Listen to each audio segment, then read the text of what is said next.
All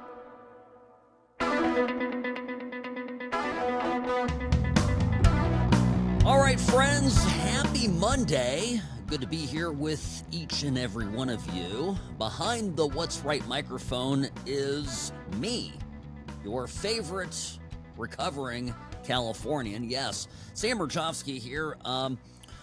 Email, of course, sam@samandashlaw.com. And you can find me on X, formerly known as Twitter, @What'sRightSam. I had a great weekend. I got to tell you about this just real quick. Took my two kids that are here with me. You know, my middle daughter is in Europe for the year, doing her 8th grade study abroad. So I've got my two kids, my 17-year-old and my 12-year-old. My 12-year-old, many of you know this, Ava, she's, I think, you know, this like 12 going on 21. She thinks, you know, she's already an adult. So we go off-roading this weekend. We went to, met some friends from California down in Calico. That's not the Calico Basin that's right here in Red Rock. No, Calico, just by the ghost town, off by Yermo, just off the 15. So we go down there and had a tremendous day of off-roading. This included, of course, my 12-year-old driving. I let her. She was asking me, Robbie, don't look at me like that. Here's the scary part. So there's a dry lake bed at the base of the valley, and it's flatter than flat. All you have is a few loose rocks. With a Jeep, it's no problem driving on it. Probably the safest place that she could try out driving. The scary part is that she was good. I mean, she did okay. She was, you know, she had control of the car. She says, well, where's the gas? Where's the brake? And I said, well, kiddo, the gas is on, you know, on the right, brakes on the left, use only one foot. And I took a brief video of her doing it all. And I think, you know, I posted it, by the way, on my X account and on Instagram. So both @What's Right Sam, if you want to see the video of Ava driving. And the best part, if you play the video, you can hear, she asked me a question. Just the quickest answer. Maybe look, maybe I'll play it here later in the show if we've got a little bit of a minute, a hot minute to share that with you, but just it's a great weekend. Oh, and I'll tell you one more thing, Robbie, and you're a Jeep guy. So tell me if you think this is a true statement. When you're off-roading, when you're Jeeping, are other Jeep drivers, as a rule, extremely friendly? Yes or no? Correct. The answer is yes. All right. Now, I had the strangest thing happen, because I'll tell you, my general experience with other Jeepers is that they are extremely friendly, will help you with anything. And like if you get stuck or whatever, you know, they'll always offer help. Certainly will wave to you. So we set up camp near where you have these arches on the particular trail that we did. There are some people up over on the other side of the mountain that were shooting, doing some target practice. A nice family was out there, so we went around that and set up a small little camp with a table, and our 3 Jeeps, you know, forming a little windbreak around it. And these 3 ladies pull up to our little campsite. The first one comes around the bend in a Jeep. So, you know, we all wave, you know, do the little friendly wave. Nothing. Robbie, not an acknowledgement. And I think, well, maybe she's focused on the road. You know, maybe she had something bad happen, scary, whatever. So behind her pulls up a larger female driving a Subaru. Now I knew that the plot was thickening. Third chick rolls up in some kind of nondescript pickup truck. They all get out of the car. I'm like, oh, we've got some lesbians here. It's obvious, right? You could just tell. The whole vibe was very anti-men. And our group, of course, I had my wife in the group and Ava, But, it's a guy-dominated group, so they obviously felt a little threatened by us. But they start getting dogs out of the car. Here's where, I'm a huge dog lover. My daughter, enormous dog lover. There isn't a dog on this planet that my daughter doesn't love. And one of the dogs that jumps out is a dachshund. It's a weenie dog. So so my daughter comes right, because we have 2 dachshunds. Love dachshunds. We're a dachshund family. So out comes a dachshund. My daughter's, oh, can I pet your dog? This woman ignored us. Just flat out ignored my daughter. Who ignores a 12-year-old? Particularly one that's like cute and wants to pet your dog. Anyway, well, yours truly sprang into action, sensing that these people were absolutely insufferable. I didn't want them anywhere near us. I told them there was a mountain lion up the hill. No, it was not a mountain lion. And my group was like, oh, where did Sam, you saw a mountain lion? I'm like, shh. No, just them told them there's a mountain lion up the hill. And so the lesbians packed up and took their dogs and left. It's just, I had to do what I do. It was the most unfriendly. We were all like waving and hi and want to pet your dog. Nothing. Zero. That was my fun experience for this weekend. But if you guys need a designated driver, Ava will probably start Ubering in a year or two. Based on her driving talents, I think she'll do better than some of the Uber drivers around town that I have experienced. Okay, let me roll my sleeves up here, folks, and get to the situation going on in New York. All right, Columbia, another round of pro-Palestine protests. Okay, and when I say pro-Palestine, really this is a hotbed of support for Hamas, support for terrorists, support for killing Jews, support for the destruction of Western civilization as we know it. That's really what this is all about. So at a very, very high level, of course, I'm reacting here now to the news overnight that there is a young man here who was leading the protest, who's in the country on a green card. A green card is getting revoked by the Trump administration. They bagged him and tagged him, and out he goes. And everybody's freaking out about this. And I want to take a beat here because as I was mentioning, at a very high level, here's the test when it comes to these types of activities and what's allowed and what isn't. I am a free speech absolutist.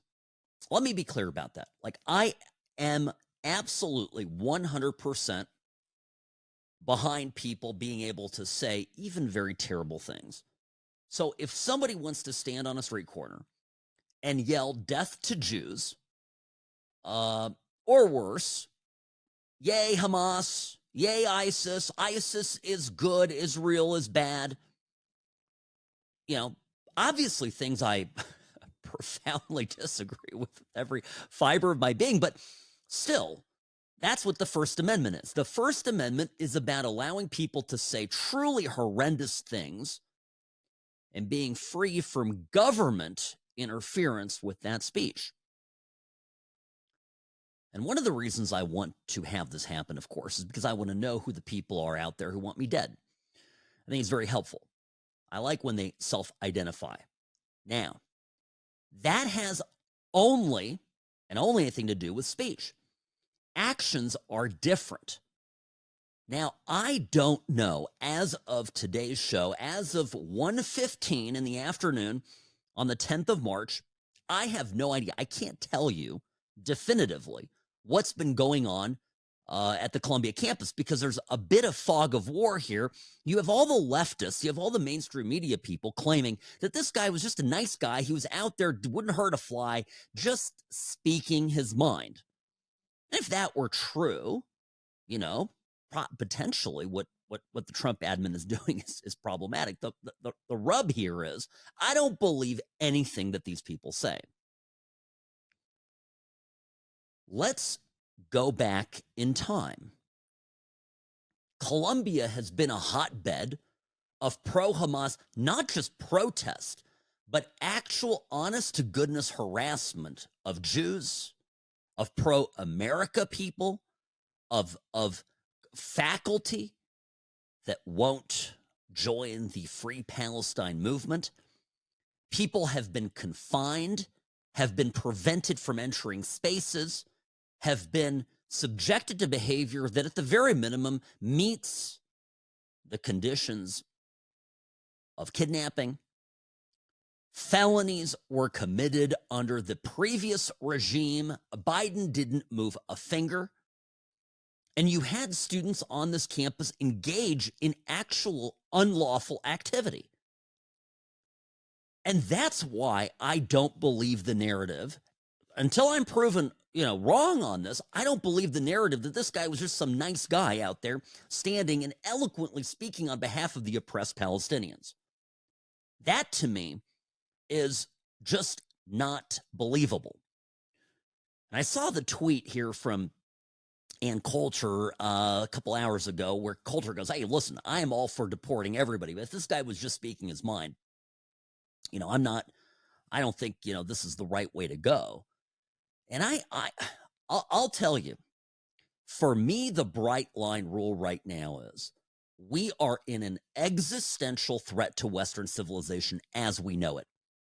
And you and I, as Americans, as patriots, need to look to, and I always say this, we got to look to Europe. We ought to see what civilizational suicide looks like and take that and apply it here at home.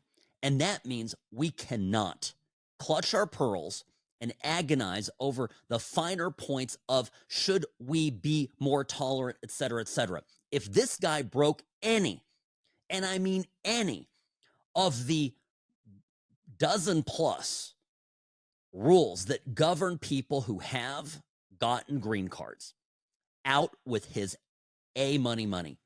Literally, expel him from the country, kick him, send him flying, return to sender, end of story.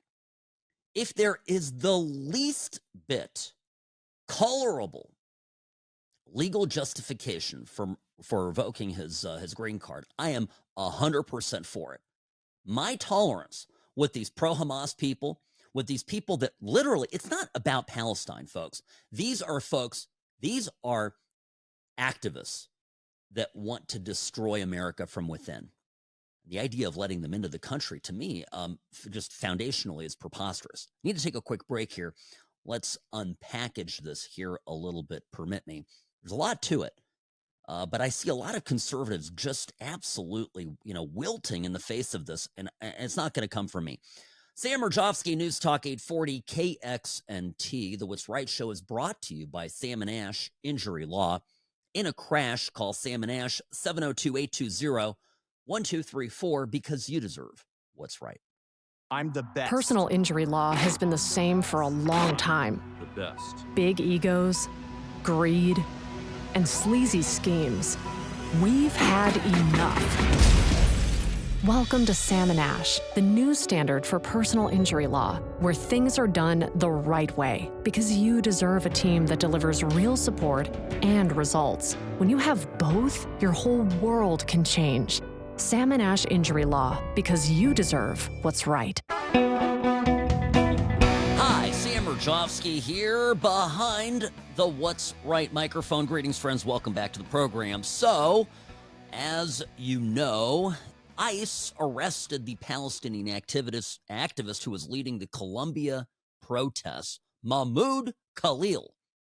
This guy's a graduate student at Columbia through this past December. He was inside his university-owned apartment when Trump's Gestapo stormed through and arrested him. ICE agents arrived, took him into custody, and told him they intended to initiate deportation proceedings against him. Now, everybody's freaking out. Ilhan Omar on Twitter, on X today, wrote, utterly outrageous. This is un-American. The forced disappearance of Mahmoud Khalil for nothing more than constitutionally protected speech is a clear assault on First Amendment rights and a blatant act of authoritarianism. Khalil must be released. Listen, I have a question. Where was any of this Democrat outrage when the Biden administration ran around arresting, imprisoning without bail, pretrial detention that lasted for a year plus, solitary confinement. Trump supporters, some of whom didn't even enter the Capitol building on January 6th. Think about this. There were members of the Oath Keepers who were tried for sedition, for simply expressing their view that Biden was not a legitimate president and that the government ought to be overthrown. The stuff that these Hamas people have been advocating for is orders of magnitude worse than any of this. None of these Democrats ever came to the support of Trump supporters, right? And now they're screaming all about the First Amendment. You know, look, two wrongs don't make a right. But what I'm getting at here is when you look at the grounds for revoking somebody's, residency status, there's a long list of ways that can be done. And I look at it here. By the way, obviously criminal convictions is one of them. There's crimes of moral turpitude. There are, by the way, treason and sedition are among them. There's lying on your original application. And what's interesting here, if you look at this guy, right? I mean, he's had a position with that one UN agency that's been known to facilitate terrorism, UNRWA, right? He was with them and had a position with them before he came to Colombia. Who knows what that was all about? My obviously, if it's just speech, protected First Amendment. But if this guy dipped his toes into anything illegal that disqualifies him as a resident alien, and the section, by the way, is 8 U.S.C. 1227, that governs all of this, deportable aliens, and it has to do with folks that are here either with a green card or with a temporary status. There are, you're out. Document fraud, any false claims, any terrorist activities, any foreign policy problems, an alien whose presence or activities, here's a section, an alien whose presence or activities in the United States, the Secretary of State has reasonable ground to believe would have potentially serious adverse foreign policy consequences for the United States is deportable. So to all of these crying liberal beesies saying, oh, how can Marco Rubio do this? Oh my gosh. Oh my goodness. Bam. Right there in the U.S. Code, federal law. Just saying. People who are recruiting for foreign efforts, right? If this guy is fundraising, I mean, go through his entire history, go through his emails, go through his bank accounts, scrutinize everything. Because the big picture here is that if we do not protect our country from radical Islamists, people who sympathize with Hamas, people who, by the way, are silent on the murder of Christians in Syria as we speak. I watched and reposted today, because it's terrible, but it needs to be seen, a video where a Christian in Syria was placed on a cross and then had from behind his brains blown out by a jihadist. That is what is going on as we speak in Syria. This isn't about helping a downtrodden minority group, aka the Palestinians. This is the organization of jihad on U.S. soil. Look at what happened in Europe. What is happening in Europe? Countries that today exist, Italy, Germany, Great Britain, may not exist 25 years from now, based solely on the fact that these European Western countries could not find the balls to protect their Western identities, capitulating to these fanatics. We cannot let that happen here in the United States of America. Good on Trump for doing this. Sam Mirejovsky, News Talk 840. Be right back after this.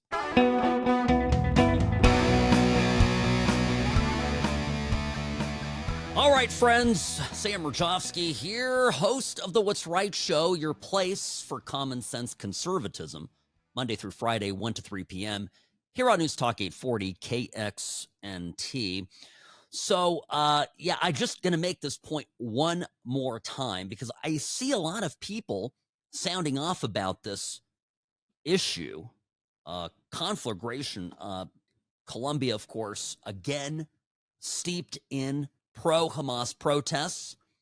These protests are not just people speaking out. They are preventing students from going to class. They are instilling fear in Jewish American students who are attending the school, who are passing by the campus, faculty who have a legitimate reason, of course, to be on campus, but are prevented, are being blocked by these protesters. I remember this. I remember my childhood and being taught in school as a youth about how it was so brave that politicians stepped in to protect African-American students attending schools in the desegregation era. We were all taught about this. The federal government had to step in because local authorities and local schools could not be trusted to ensure that the civil rights of citizens were protected.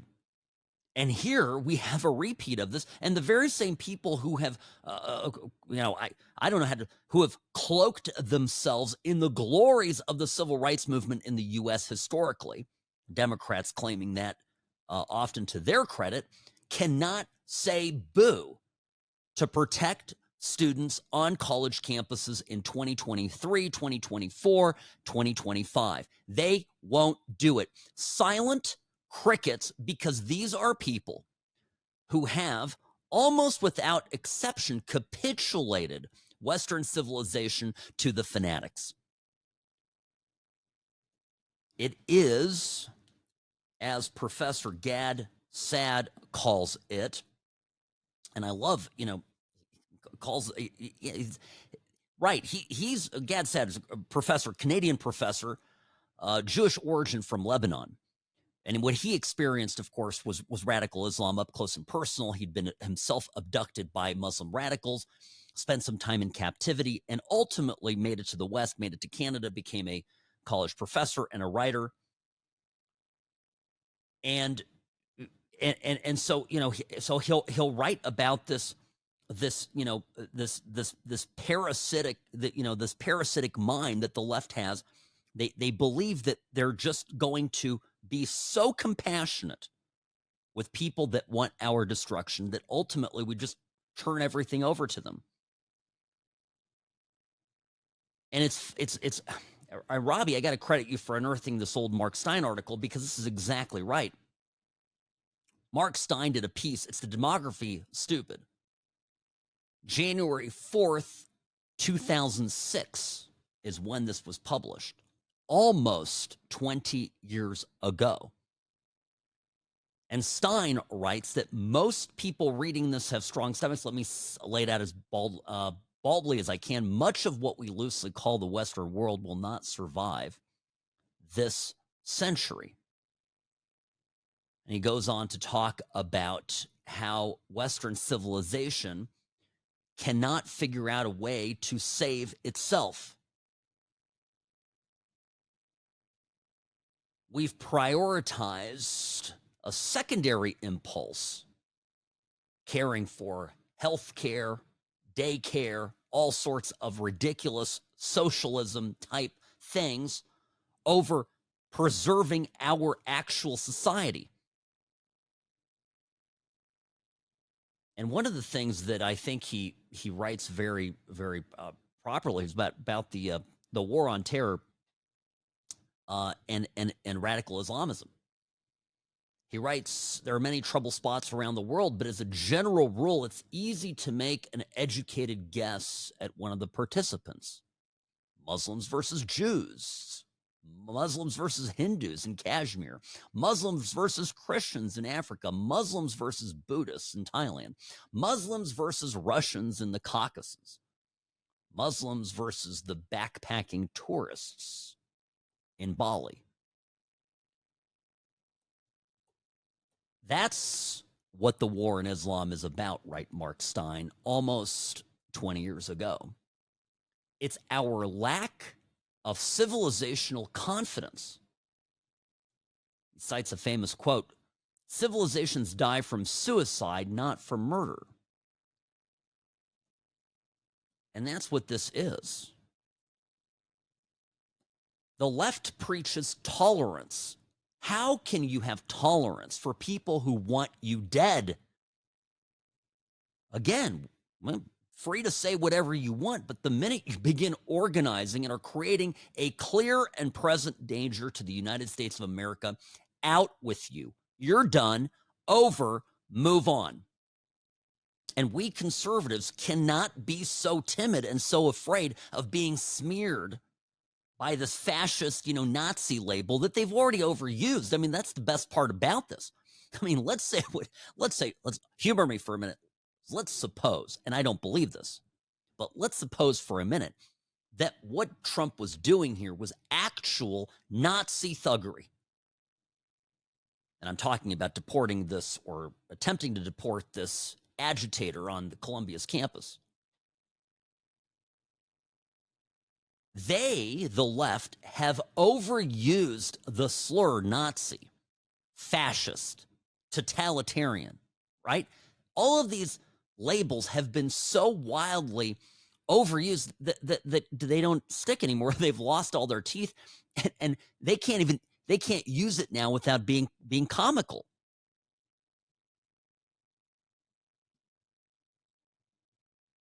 Suicidal empathy. That is what we have in the West. That is one of the things that Gad Saad writes about all the time. From his observations, as someone who's been in the Middle East, as somebody who's been a minority in a Muslim country, as somebody who's dealt with radicalism, as someone on a college campus in Canada where tolerance, reigns supreme.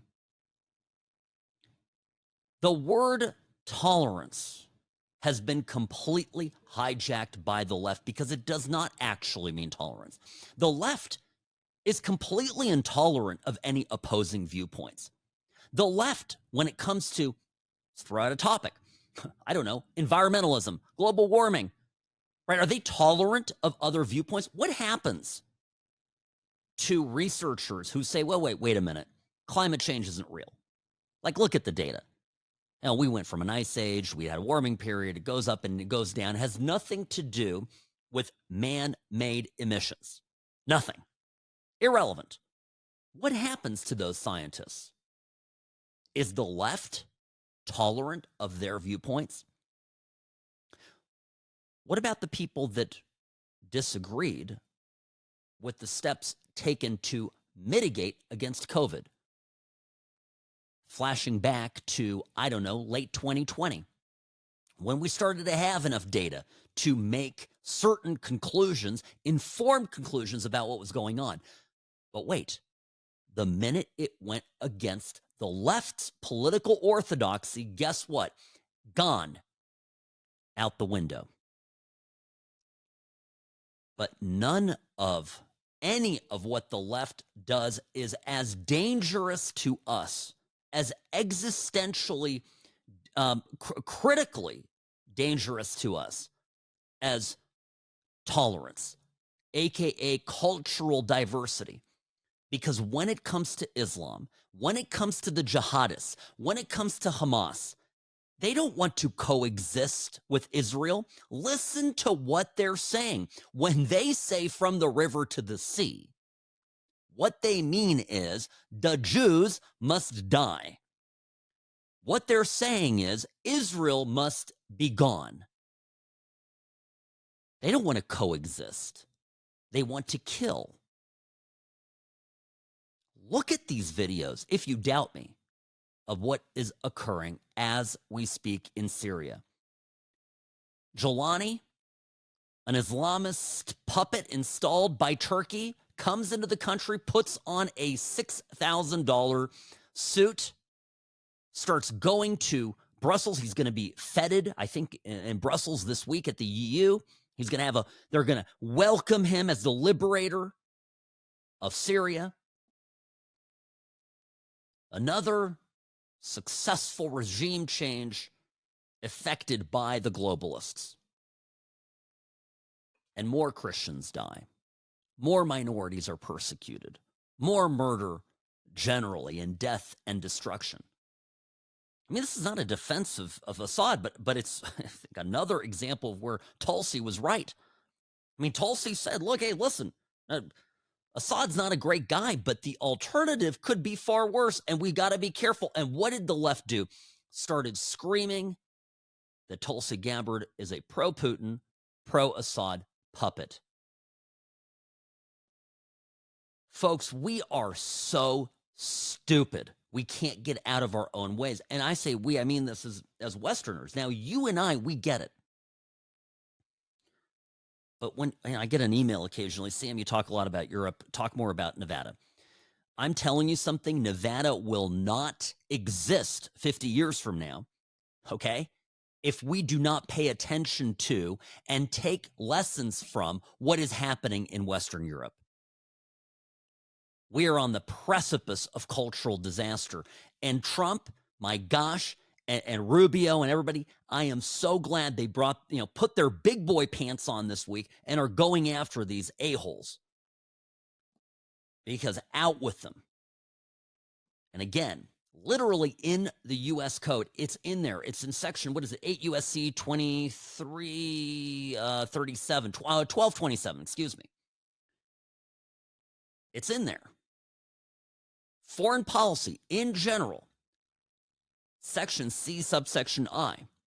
An alien whose presence or activities in the United States, the Secretary of State, a.k.a. Marco Rubio, has reasonable grounds to believe would have a potentially serious adverse foreign policy consequence for the U.S. of A, is deportable. Deportable. Boom. I rest my case. Sam Mirejovsky, News Talk 840, KXNT. See you on the other side of this short break.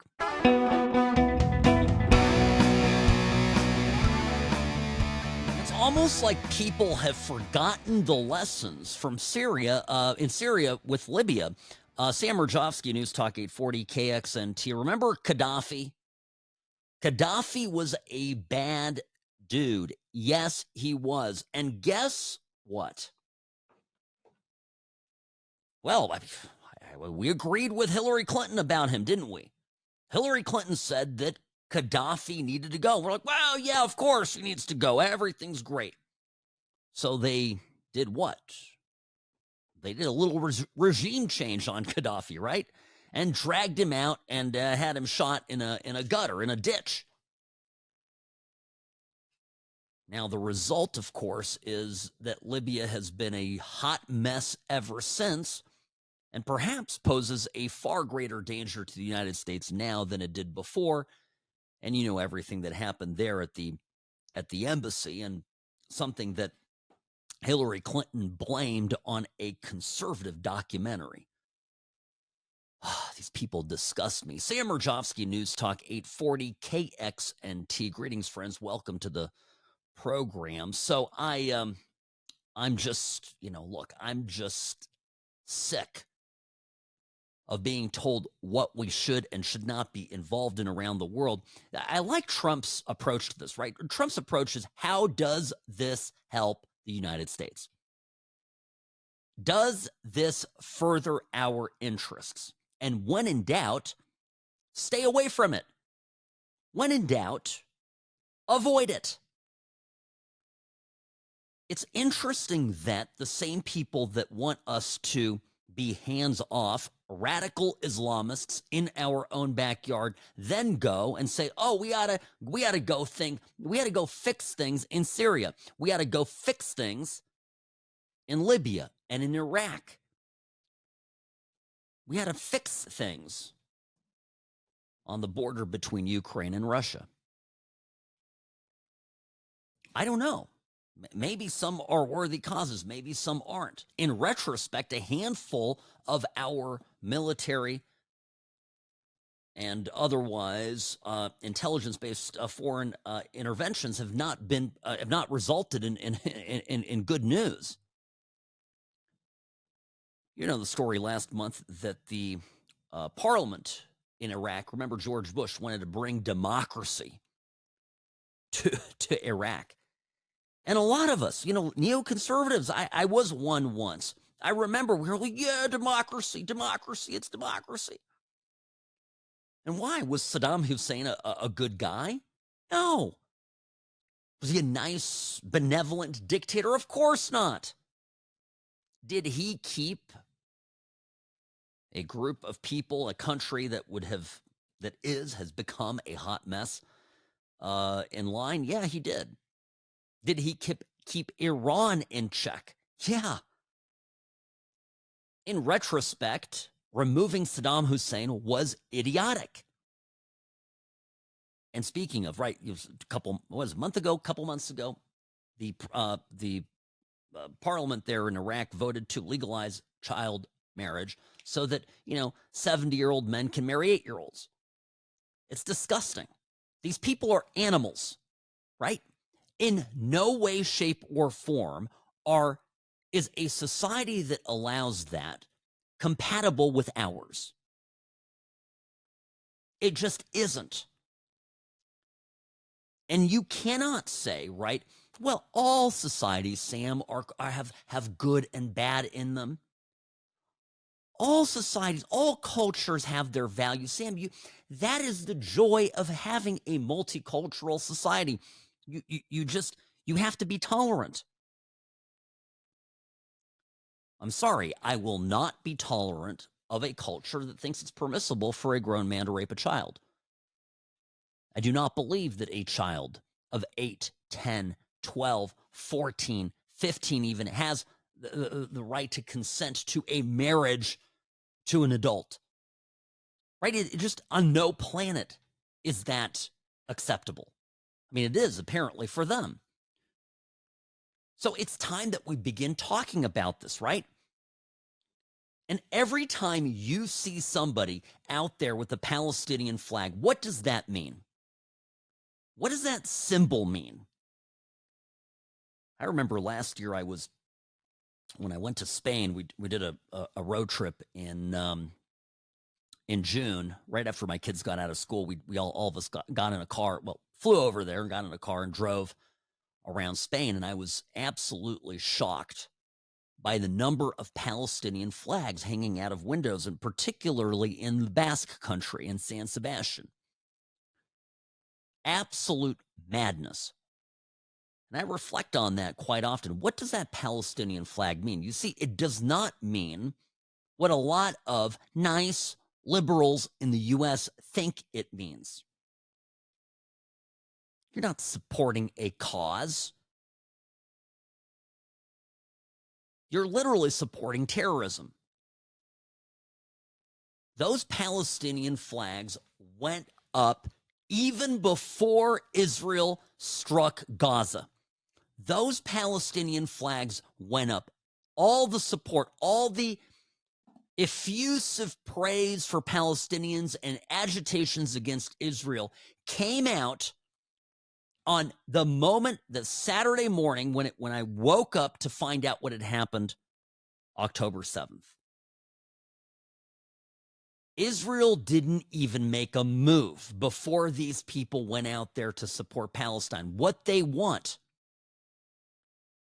what they are all about, is the destruction of Western society. What they're about is killing Jews. What they are about killing Christians, too. They don't care. Nobody's coming to the Christians' defense. And Turkey, by the way, we talk about Turkey as a as an ally. We talk about Turkey in the EU. We talk about Turkey as some sort of an evolved country. Anything's far from it. I tell you, Turkey's the one who's supporting this takeover, Islamist takeover of Syria. Big power moves by Turkey. And it exists somehow in our Western blind spot. I'm convinced it's because so many Westerners are desperate to have a moderate Islamic country out there that they can put up on a pedestal and say, oh, see, this is moderate Islam. Oh, see, Islam is good. There's a reason why the head of Saudi Arabia is like, oh, we're taking everything basically out of Islam and moving forward with a complete revision of this because all this stuff is super dangerous. Yeah, he's saying what everybody else is thinking. He can get away with it because, well, he owns a whole country. Sam Mirejovsky, News Talk 840, KXNT. Be right back after this. Oh, Tick Segerblom, I got to talk about it. A little bit of local news when we return.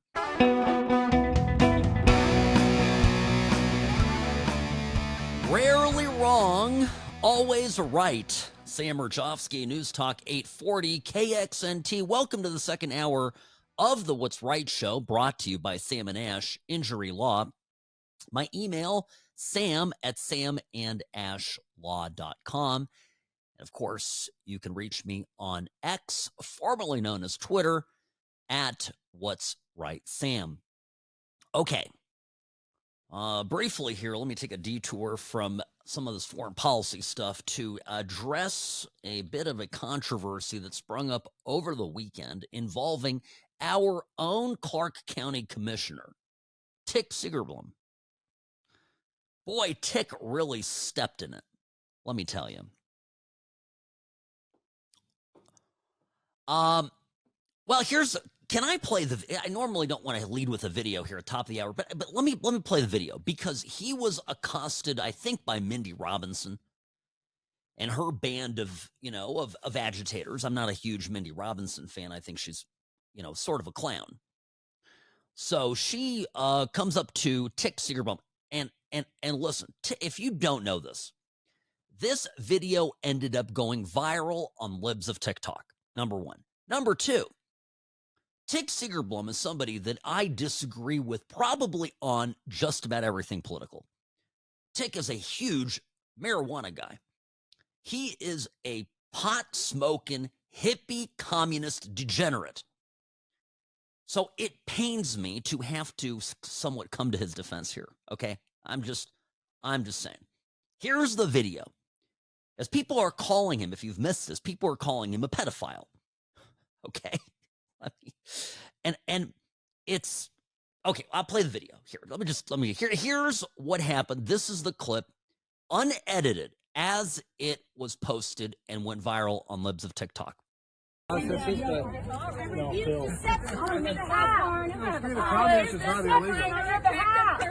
should be holding office in a republic if you want to be an open communist. This guy's a minor attracted person, aren't you? And drag queens and little kids, that's a nice stuff. Why don't you pay your fair share in taxes? He just admitted he's a pedophile.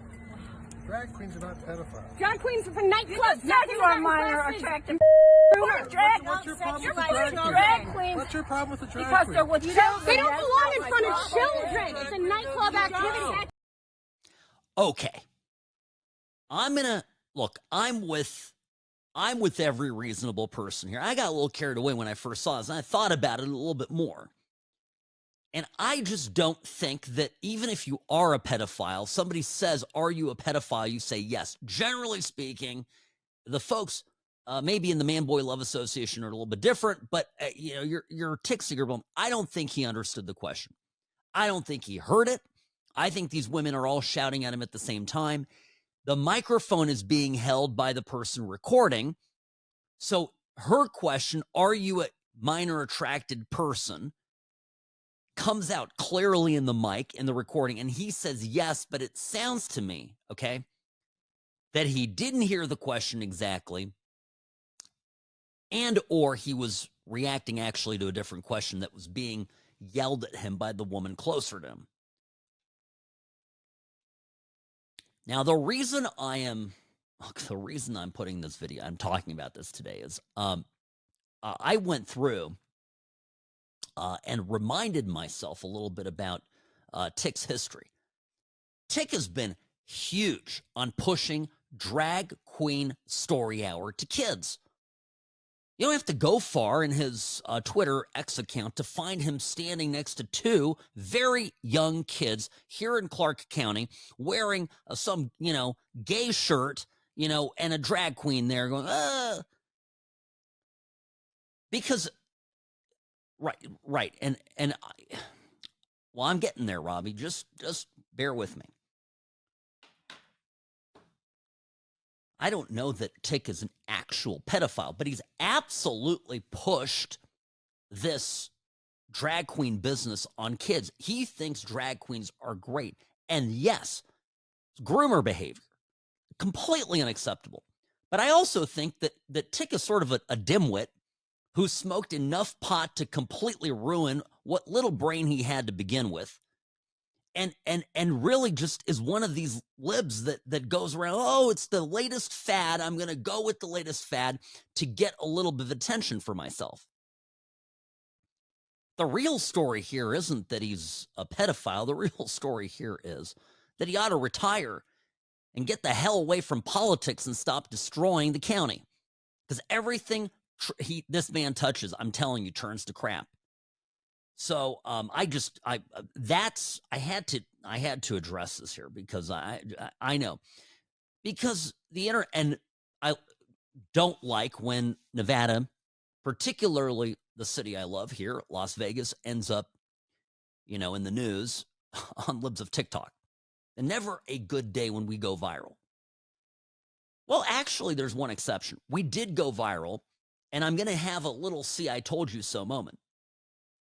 Remember back to the election? I know it's ancient history. It's November of last year, so we've forgotten about this a little bit, but I know that a national news story right now that is trending in light of the mayors of Denver, Boston, Chicago, LA, all getting on the "we're resisting Trump" bandwagon. We're not going to deport anybody. We're going to refuse ICE from doing anything. Our own mayor here in Las Vegas is making national news. Shelley Berkeley is. Because she's gone out and said, we're going to enforce the law. Las Vegas is not a sanctuary city. Now, I know I got into a little bit of hot water with some of you when last year I supported Shelley Berkeley in the election. Not going to rehash that. But my "see, I told you so" was I told you that Shelley was common sense. I told you that she was a conservative Democrat. Trust me, if we had these Columbia protests happening right now at UNLV, Shelley would be on the right side of history on this. Mark my words, okay? And, and she's proving to be a great mayor so far. So until I have to eat my words, I'm going to tell you, I'm very happy that I supported Shelley. I'm very happy that she's mayor, and she's doing us proud nationally. Because I'm going to do a hit this evening. I'm going to be on OAN with Riley Lewis, and we're talking about this. He wants to ask me about Shelley Berkeley and talk about what's going on here with immigration. So I will be on OAN at 3 p.m. just right after the show. Doing a live hit about this. So look, we're on the right track. And speaking of immigration, I want to. This is an interesting thing because I'm seeing a lot of people out there, even Republicans and Trump supporters, saying we're not deporting enough people. The numbers that came out for February were low. I want to say 38,000 deported, which is being ranked as a slightly lower number than even Biden averaged in deportations. But then there's a second number that there's like 50,000 people that have been deported since Trump got into office. And that actually that's pretty decent given that he only started on January 20th. So want to know my opinion on this because I think if you're listening to this show, you probably do. I think the most brilliant thing about Trump's immigration policy right now is marketing.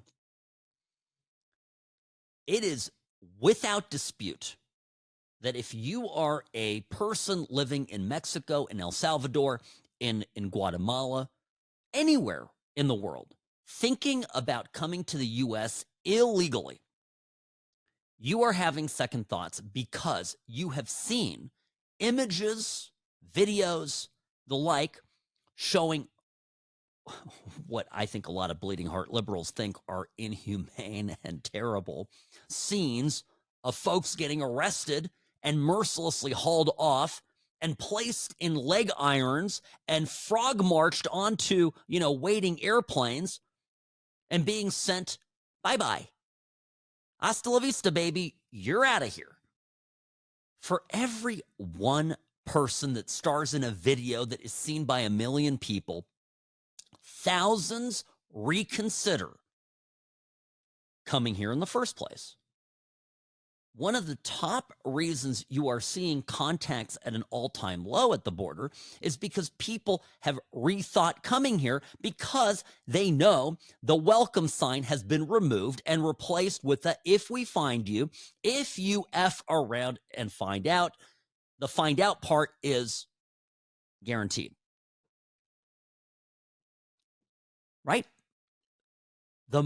You'll see, by the way, that the White House Twitter account, social media, absolutely on it. They repost these videos. They take a video that any previous Republican would have considered to be a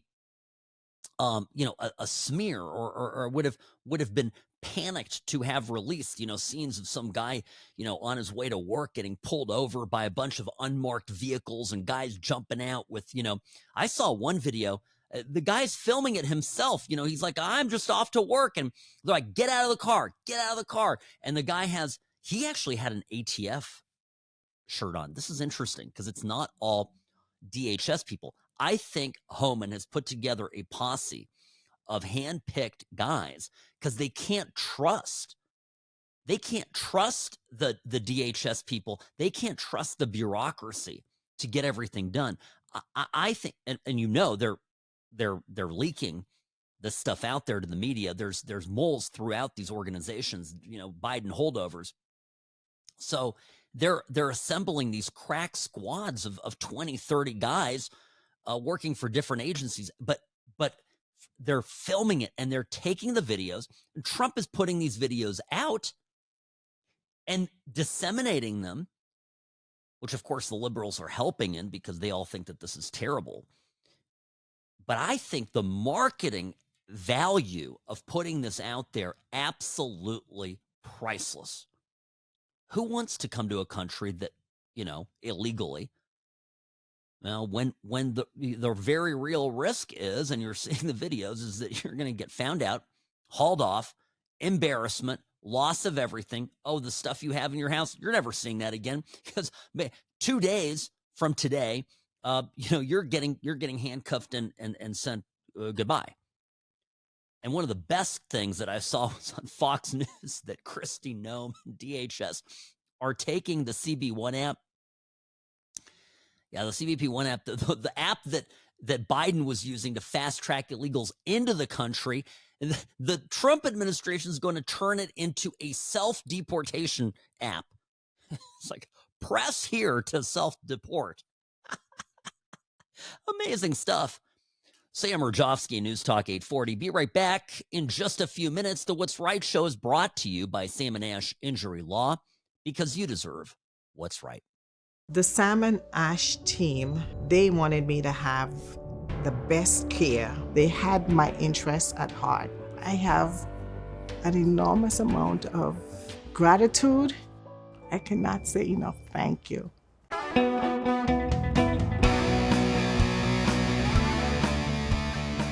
I'll tell you folks why this Colombia situation is sort of a sorting hat for me, if you will, a touchstone for who is in this, got their head in the right place and who doesn't. Sam Mirejovsky, News Talk 840 KXNT. I just saw this comment from a lifelong Democrat. This guy, obviously Jewish, writes that he is asking people to explain it to him like he's 4 years old. calls himself a loyal Democrat, says he knocked doors for Barack Obama till his fingers bled, okay? Was a Bernie Sanders supporter at the DNC. This guy was all in for the Democratic Party. And he asks one very simple question. Why didn't his party, why did not the Democrats in the last couple years do anything to stick up for Jewish students who are getting assaulted, who are getting intimidated, who are getting things thrown at them, who are getting held against their will, who had to hide in classrooms? Why didn't the Democrats do anything for any of them? See, this is just one of the many problems that's facing the Democratic Party. And they continue to double down on this insanity. Right? This is what is going on. So I don't know. So now, and you take this issue and add to it, for example, what the Democrats are doing in terms of their strategies for somehow connecting with voters. This is wild stuff. Remember last week I mentioned the Choose Your Fighter video? Robbie had to explain it to me. I didn't even understand it because I'm not a video game guy. But, a bunch of Democrat women in Congress did a Choose Your Fighter, and they all jumped into the frame, and yeah. And, our own Susie Lee made a cringy appearance in this. And Abby Phillip, Friday night, was watching the panel talk about this. So, I mentioned it on air, of course, on Friday, and then they got to talking about it over at CNN. They couldn't defend it. Democrats themselves couldn't defend any of this. And it's, by the way, it's just like the support of Hamas. It's indefensible. The substance and the strategies of the Democratic Party right now are just beyond the pale. Watch this. It got more cringy from there when several congresswomen appeared in this influencer's video. Oh, no. Choose your character.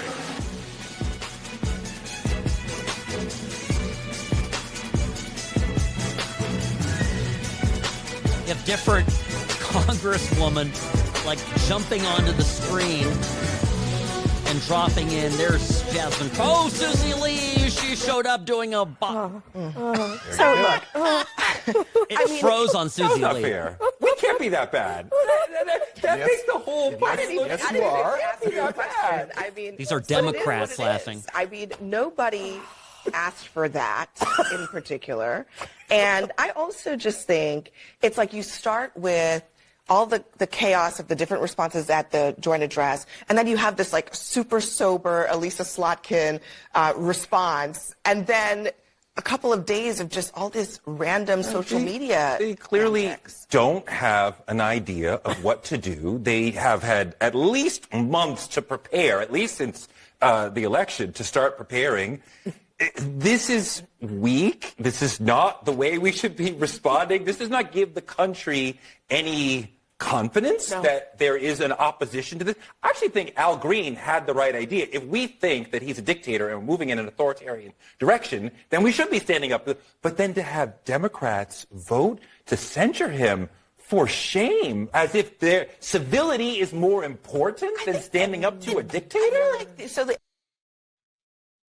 This is brilliant. And why? So Trump moves to follow the law, in my opinion, right? And I told you, I'll wait for some more facts to come out, but it seems that there is a legal, colorable section of the U.S. Code that allows the Secretary of State to remove people who have green cards, who are here in the country and pose a clear and present danger to the United States of America, to remove them from the country. And Trump takes, yes, I'll admit it, a strong approach to removing the leader of a pro-Hamas protest from a college campus, people that have been driving fear into the hearts of Jewish students and, frankly, everybody who isn't part of this clown show. And on the other hand, you've got Democrats doing stupid stuff. If you're just a normal, middle-of-the-road American and you have a choice between somebody who's being tough, maybe even taking it too far, but who has control, and this, my guess is, I'm just telling you, my instinct tells me that the win goes to Trump. People will take the strong man, particularly in these challenging times. Democrats have nothing. I'm up against the clock. I got another video here from that kooky lady who's the congresswoman from Connecticut. My goodness. You'd think all of it is a spoof. And then Dylan Mulvaney goes on The View because, of course, the Democrats on The View think that the trans issue is the one that's going to unite us all. That's how we're going to solve all of our problems. All these people have been lobotomized. Sam Mirejovsky, News Talk 840, KXNT. Be right back after this, folks.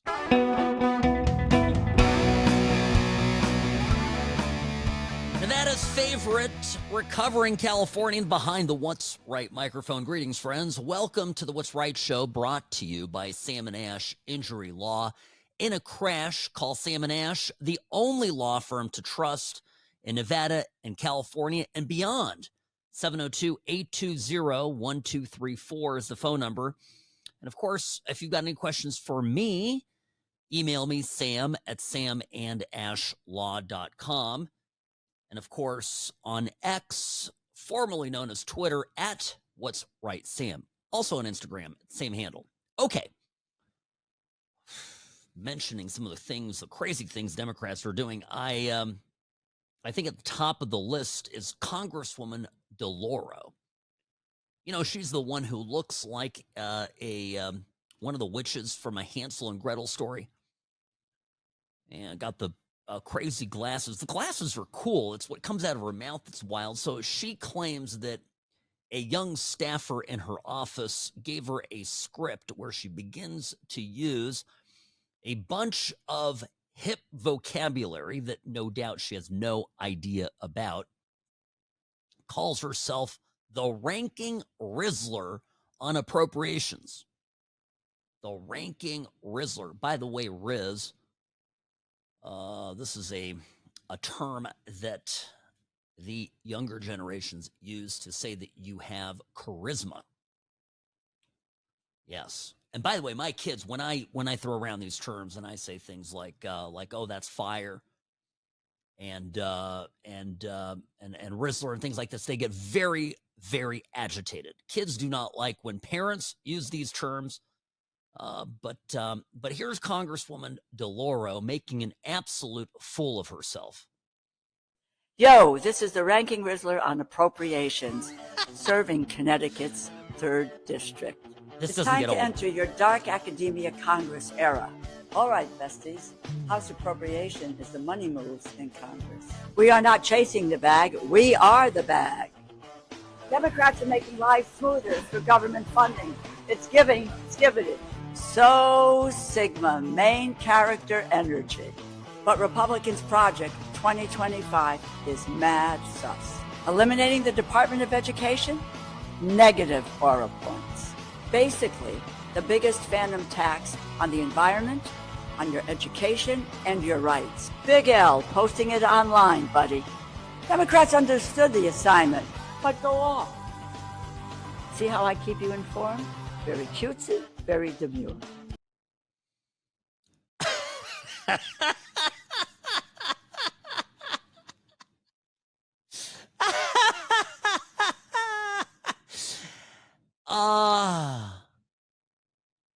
Remember what I said about my kids? I look, there isn't anyone under 27 who thinks this is cool.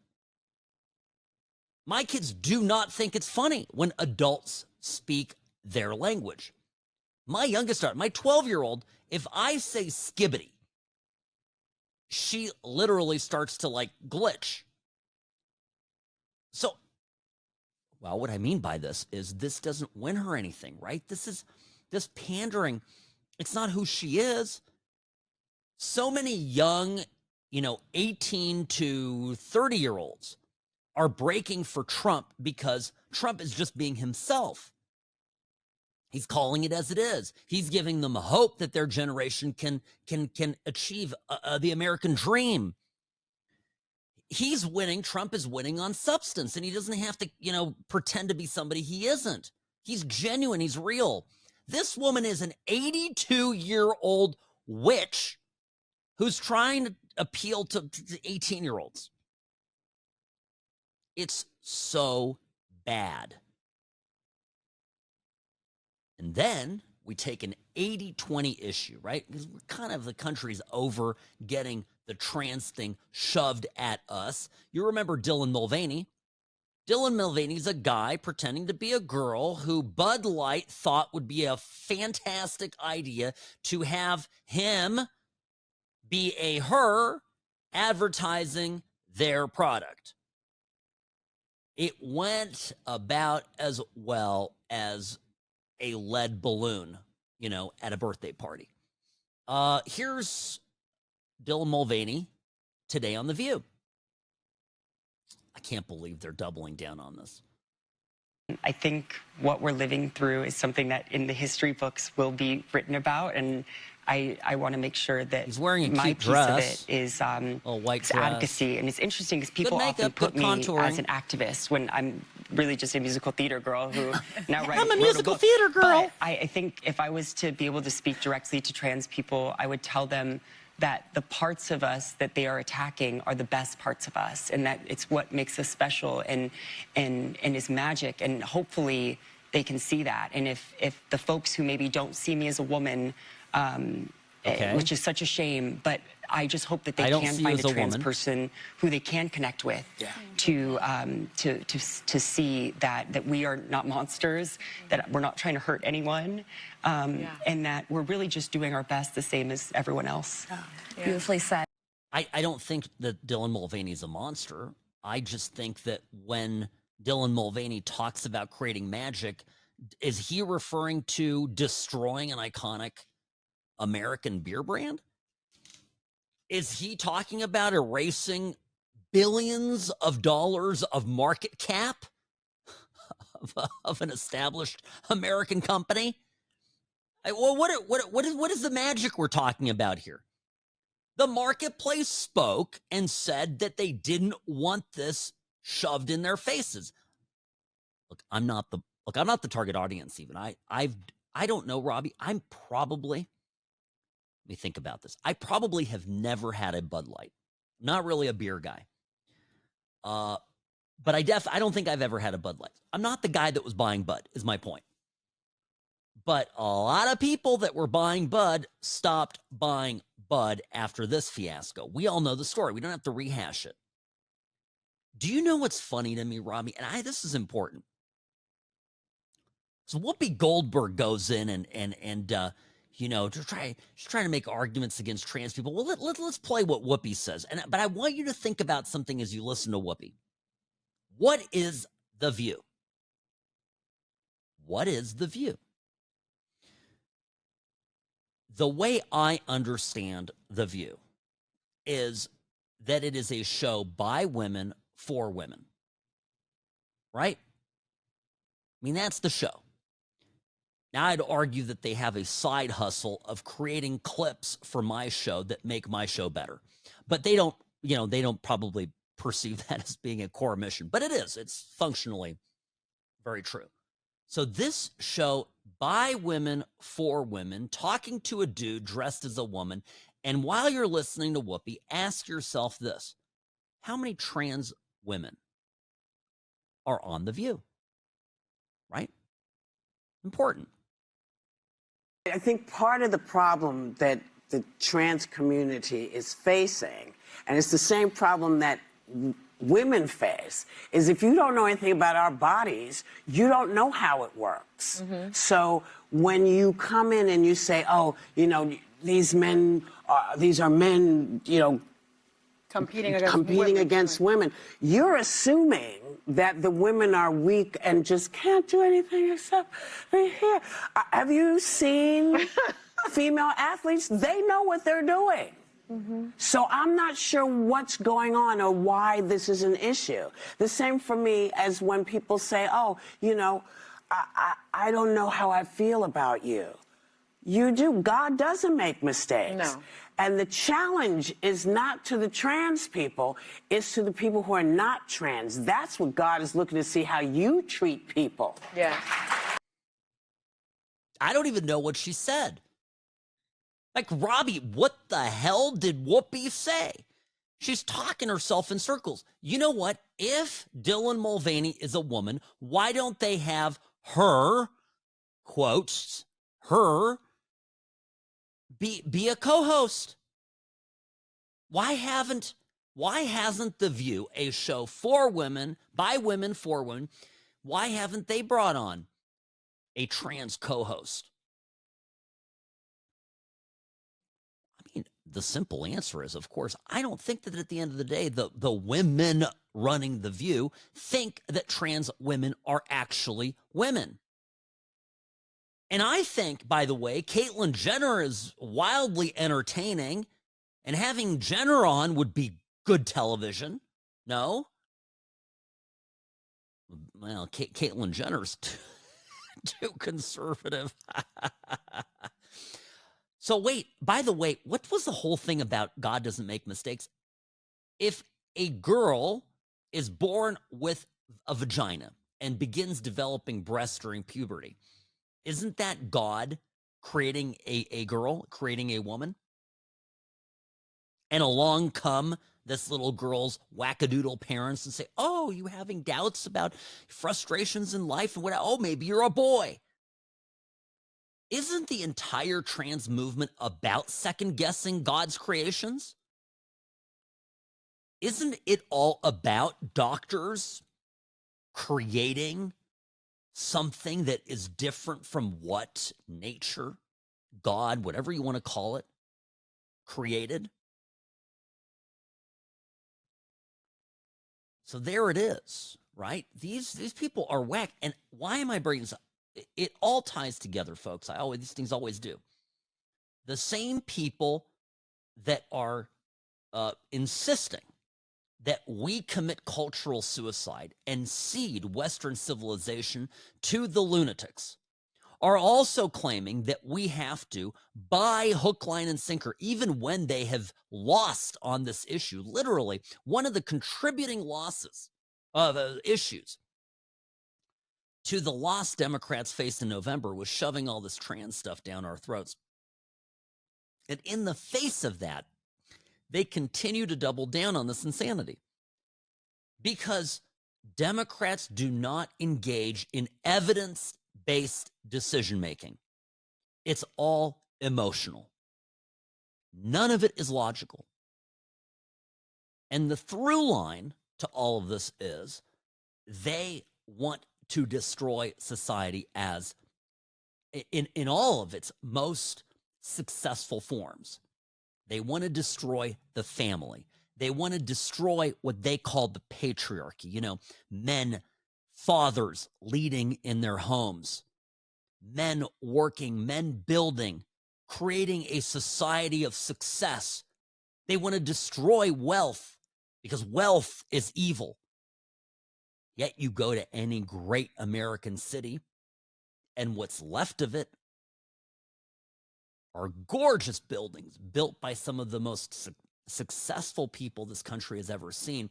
Cities that were built with capitalism, by capitalism, for capitalism, and for the greater good, now getting destroyed by leftists.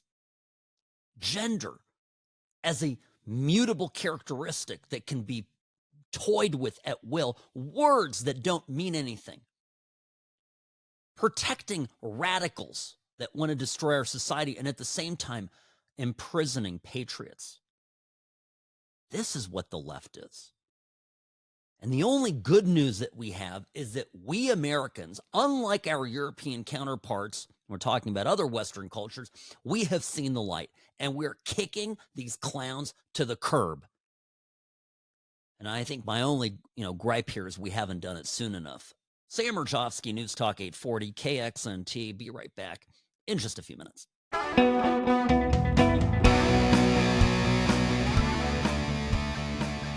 I just thought of something as I was talking about this crazy segment on The View.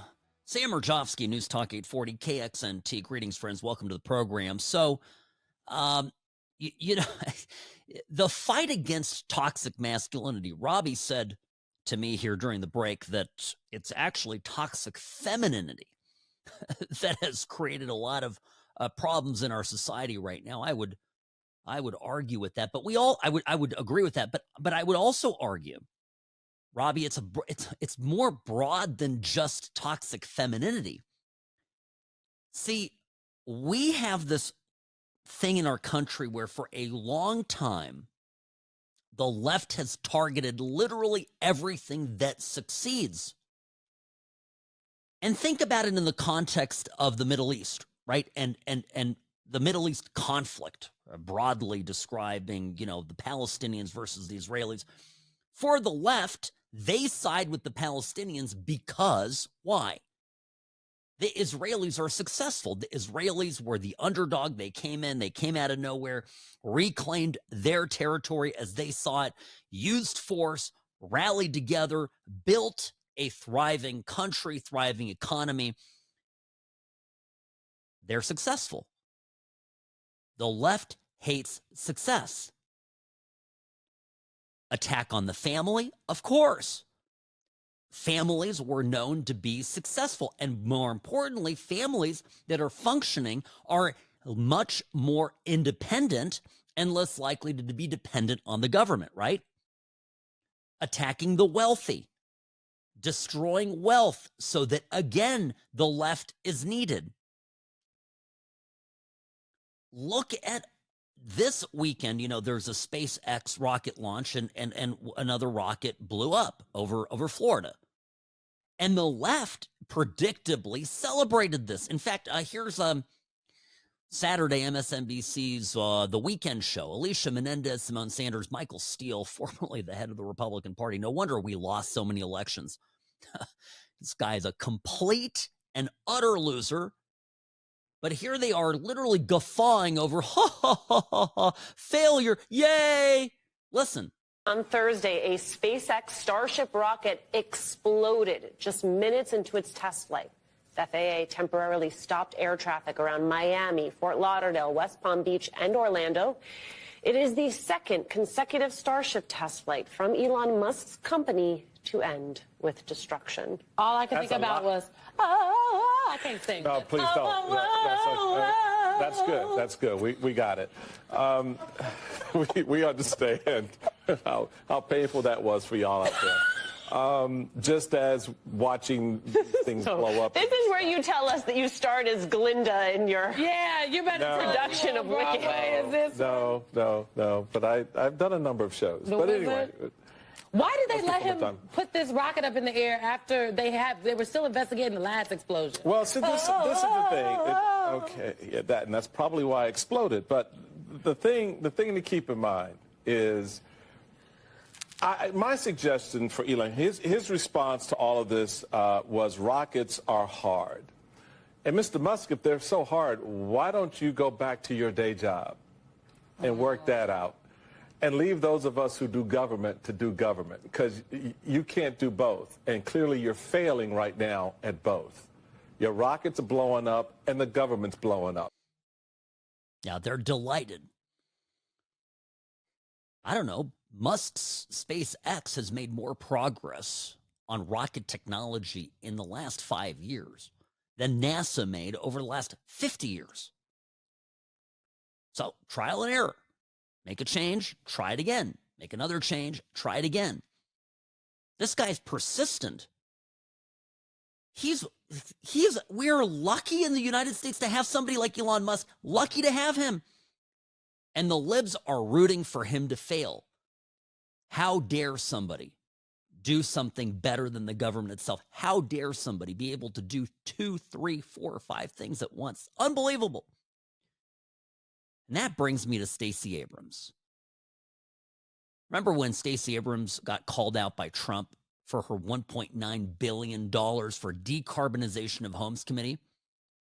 Stacy Abrams went on MSNBC last week with Chris Hayes and, had this to say about her program. Listen carefully. In 2023 and 2024, I led a program called Vitalizing DeSoto. We worked in a tiny town in South Georgia to demonstrate that by replacing energy inefficient appliances with efficient appliances, you can lower your cost. And in fact, we accomplished that. For 75% of the community, they got appliances that are lowering their bills right now. We had one woman who saw her electric bill cut in half from $180 to $98. That's what we delivered. And based on that program, a coalition of organizations, famous organizations, came together and said to the EPA, if we can do this here, we can do this for millions more Americans. Let us invest the money of America in lowering the cost for Americans. And the EPA said, okay, great, go for it. The Biden administration gave Stacy Abrams almost $2 billion to buy votes in Georgia. And she is admitting to it on national television because she's dumber than a bag of hammers. And that's the final exhibit in all of this that I have for you folks, because the Democrats want you dependent on the government. They want to take away every private enterprise, private source of happiness and independence and wealth from you, and then replace it with a government teat. Despicable. Sam Mirejovsky, News Talk 840, KXNT.